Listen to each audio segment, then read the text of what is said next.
કયા વિસ્તારમાંથી આવ્યા છે, અહીંયા આવ્યા છે, કેટલી સમસ્યા, કેટલા ટાઈમ? વોર્ડ નંબર 16માંથી આવ્યા છે.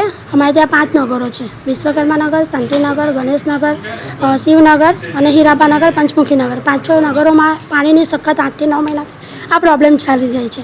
અમે બધાને રજૂઆત કરીને થાક્યા છે. હવે અમે છેલ્લા હાર માની લીધી કે અમારે કોઈની પાસે જવું નથી. અમે અમારી લડાઈ અમે જાતે લડીશું, કારણ કે અમે ટેક્સ, વેરો, ગટર લાઈનનો વેરો બધો જ અમે અમારી જાતે ભરીએ છીએ. કોઈ નેતા કે કોઈ એ અમારું વેરો ભરતા નથી. એટલે અમારો હક છે પૂરો અમારી પાણીની માંગણી પૂરી કરો બસ. આજે કઈ જગ્યા પર આજે અહીંયા કઈ રીતે ધરણા કરવામાં? અમે વોર્ડ ઓફિસ 3માં આવ્યા છે અતુલભાઈ સાહેબને મળવા માટે. હવે એ સાહેબ જોડે વાત કરી અમે, તો અમને એવું કહે છે કે પાણીનો વિષય અમારો નથી, છતાં બી તમે અહીંયા અરજી આપી દો, અમે પાણી પુરવઠામાં તમારી અરજી પહોંચતી કરી દઈશું. પણ આ વસ્તુ તો કેટલી વાર થશે? અમે આ છેલ્લા 8 મહિનાથી આ જ વસ્તુ કરી રહ્યા છે. આજે અમને અહીંયાથી પાણી મળે એવો વચન આપે છે અહીંયા ઓફિસર, તો અમે અહીંયાથી જઈશું.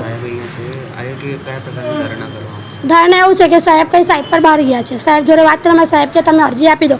અરજી તો અમે આપીશું, પણ સાહેબને તો રૂબરૂ મુલાકાત કરી છે, એના માટે અમે બેઠા છે. પાણી લીધે એવી સમસ્યા, છોકરાઓ નાનું બાળક આવું ગંદુ પાણી પીવે, બરાબર છે. અમે સખત 8 મહિનાથી કોર્પોરેશનમાં આવતું આ પાણી ગંદુ પી રહ્યા છે. તો અમારે સાહેબને એવું કે અમે આખા માટલા ભરીને પાણી પીએ છીએ, તમે ખાલી અમારી સાથે બેસીને એક ઘૂંટો પાણી પીવો, બસ અમારી માંગ એ જ છે સાહેબ.